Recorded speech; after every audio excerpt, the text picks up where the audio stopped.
Assalamualaikum warahmatullahi wabarakatuh. Alhamdulillah kita hari ini hari Selasa tanggal 26 Maret 2024 kita ada giat di laut mandi, hanya mandi saja. Syukur kepada Allah, anak saya sehat waras, itu saja. Jadi terima kasih atas doanya untuk semuanya, tim relawan, jamaah, dan semua grup yang ada di Asalam. Terima kasih atas doanya. Semoga kedepannya tetap diberi kesehatan sama Allah dan tetap mendapatkan ridhonya Allah Ta'ala. Kami bersama Pak Hari dari Warisbi, Pak Hari Warisbi mengadakan giat yang semacam ini. Nah, makanya kan kalau memang kita sakit, jangan sampai lupa kita kepada Allah. Jangan sampai kita lepas dari Allah. Jangan sampai kita bingung kemana-mana kan Allah. Yang penting tetap karena Allah. Kiranya itu. Ada komentar nih? Sini loh, komentar lah. Assalamualaikum warahmatullahi wabarakatuh. Alhamdulillah ini saya dipertemukan sama Allah, sama Abah ini ya, sama Gus Gufron ya, sehingga banyak yang saya dapat lah dari beliaunya ini tentang falsafah hidup. Ini salah satu kegiatan pada malam hari ini ya, kita ke pantai. Alhamdulillah begitu nyampe ke pantai kurang beberapa menit langsung berbuka puasa bersama.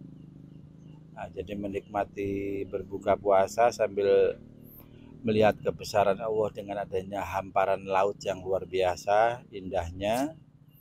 Nah, semoga ini menjadi suatu gambaran bahwa hidup itu sebenarnya ya harus indah ya. Hidup itu jangan terlalu dibikin pusing, dibikin repot, dibikin yang macam-macam lah, sehingga menimbulkan satu kegelisahan, kegalauan. Nggak harus seperti itu. Sepanjang jadi tadi ya, kita selalu eling Gus ya. Insya Allah kalau kita selalu eling, selalu ingat ya sama Yang Maha Kuasa, insya Allah dimanapun kita berada itu selalu ada yang kita dapatkan, baik itu kenikmatan ya, terus nikmat sehat ya, nikmat ketemu dengan saudara dan sebagainya. Saya kira itu salah satu nikmat yang diberikan oleh Allah yang luar biasa. Di saat kita diberikan kelengkapan kesehatan ya, pendengaran kita normal, mata kita normal, semuanya normal. Nah, di saat kita tuh diposisikan sebagai orang yang betul-betul secara jasmani itu diberikan kesempurnaan ya, pastinya ya kita harus selalu bersyukur, itu pasti. Di saat kita melihat banyak orang yang tidak punya kaki, tidak bisa melihat ya, terus tuli segala macam, mati rasa. Nah, di saat kita diberikan kesempurnaan, sekiranya di saat kita nggak pandai bersyukur ya kira-kira. Ya kalau misalnya kufur nikmat diadab sama Allah. Jadi jangan sampai kufur nikmat Gus ke. Gih. Mungkin ada yang perlu disampaikan Gus ini Jadi untuk intinya para yang netizen Warisbi ini Gus. menyambung dari Pak Hari, bahwa diberi nikmat kita bersyukur. Kalau kita kufur kita diadab. Sulit sakit kalau diadab. Kadang kita merasa sempit, baik rezeki maupun dada ini, apalagi uang ya. Kalau diadab tidak enak sama Allah. Makanya meskipun apa sedikit tetap kita syukuri apa yang ada. Terima kasih Pak. Insya Allah kalau kita itu namanya pandai bersyukur ya, disitulah sebenarnya nilai kenikmatan gitu. Di saat kita nggak pada bersyukur, misalkan kita termasuk orang yang kufur nikmat, selalu mengeluh, selalu ini, dan padahal kita sudah diberikan kesehatan segala macam, ya pastinya ya sempit ya guys ya. Jadi rezeki juga jalannya sempit juga. Tapi insya Allah di saat kita pandai bersyukur ya, kita selalu ingat bahwa yang diberikan kepada kita semua ini memang tidak gratis ya.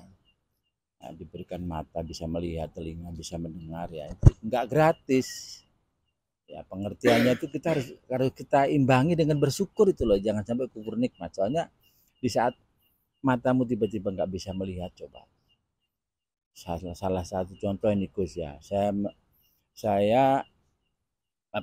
mendengar cerita ya, dan ini fakta, kiper Arema Kurnia Mega. Kurnia Mega. Nah, itu kan posisi sekarang ini katanya masih bisa melihat ya. Besok itu tiba-tiba kayak ada kelambu yang menutupi matanya. Makanya di saat ya nggak tahu Gus ya, sekarang itu masalah itu bukannya percaya nggak percaya, itu menurut saya real ya, bahwa gangguan-gangguan non medis itu ada ya. Itu terbukti itu, jadi dibawa kemana-mana sampai uang miliaran habis nggak sembuh juga. Menurut jenengan gimana Gus yang seperti itu Gus? Yang pertama ya, kita kan punya Allah, nggak usah kemana-mana, minta sama Allah. Nomor satu, kalau yang paling utama kan sholat. Dalam sholat itu waktu tasawuf awal, antara sujud kemudian duduk, kan ada doa itu. Doa tasawuf awal, Robbi fili warhamni wazburni warfa'ni warzukni wadini wafini wafani. Ya itu bisa kaya, bisa sehat, bisa segalanya, asal jangan sholat melambatkan waktu, sholatnya tepat waktu. Bagi laki-laki berjamaah di masjid. Sebenarnya sholat tepat waktu itu sebenarnya gimana sih Gus anunya Gus? Kalau misalnya sholat tepat waktu kan sholat itu dibagi tiga. Sholat yang namanya sholat tepat waktu, kemudian sholat yang dihosor. Enggak, bukan seperti itu, bukan sholat tepat. Artinya setelah kita mendengarkan adzan, kita segera menuju masjid. Setelah mendengar adzan, itu kita segera menuju masjid. Sholat 2 rakaat atau 4 rakaat, kemudian kita berdoa sebelum adzan. Sesudah adzan dikumandangkan, sebelum qomat dikumandangkan, artinya sebelum dimulai sholat, doa-doa yang semacam itu mustajab. Nggak usah kemana-mana, cari sana cari sini, orang sana orang sini, ada Allah. Atau mungkin begini Gus ya, kalau saya menyikapi secara keilmuan Gus ya, di saat kita itu pada waktu tepat ya, sholat waktu ya, seolah-olah energi positif itu menyatu, mungkin di saat doa itu secara bersama-sama, mungkin powernya menjadi besar, apa mungkin seperti itu Gus? Sholat tepat waktu itu kan memang semuanya ada waktunya, artinya kan sudah ditetapkan. Jadi hadisnya, tuntunannya kan di hadis. Dari sabda beliau Rasulullah bahwa siapa yang berdoa pada saat adzan dikumandangkan, setelah adzan dikumandangkan sampai qomat, maka doa itu tidak tertolak. Jadi bukan kok energi, bukan. Memang ada aturannya dari agama. Ya.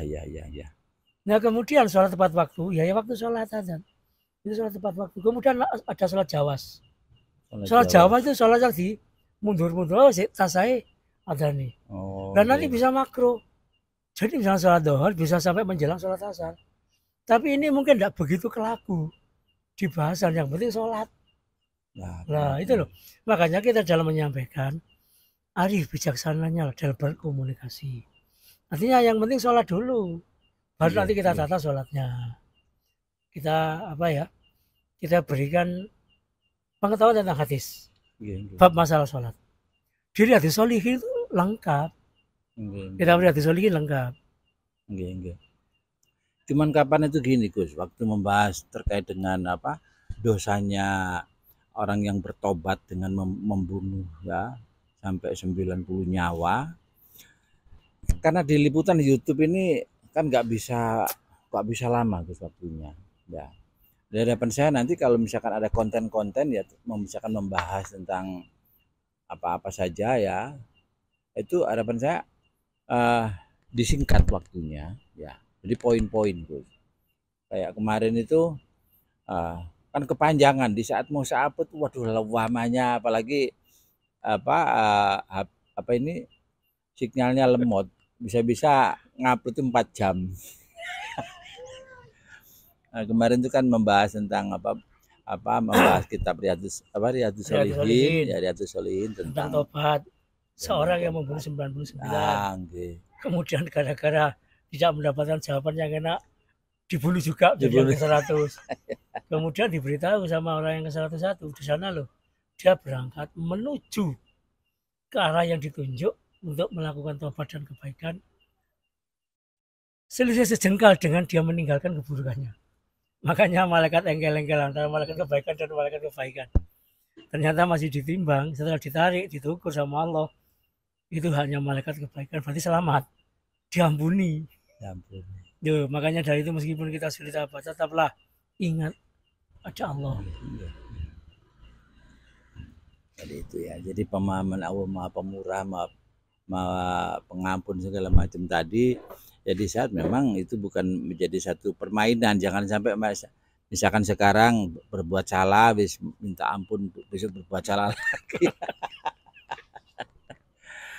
Ya mungkin itu Gus ya, karena kita juga nggak bisa berlama-lama di sini kan, bisa sebentar lagi kita kembali lagi ya, ke pondok ya, mungkin bisa kita cukupkan sekarang aja ya. Semoga nanti perjalanan kita sampai rumah pastinya semoga diberikan keselamatan kesehatan ya. Amin ya.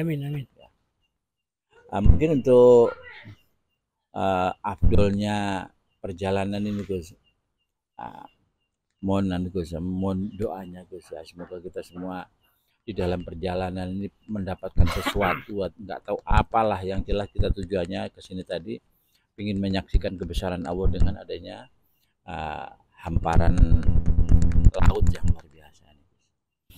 Kalau doa yang umum yang biasa disebutkan oleh para alim ulama itu kan doanya Nabi Nuh ketika bahteranya itu mengarungi lautan, kapalnya mengarungi lautan, yang bismillahirrahmanirrahim wa mursaina rabbil ghafurur rahim itu.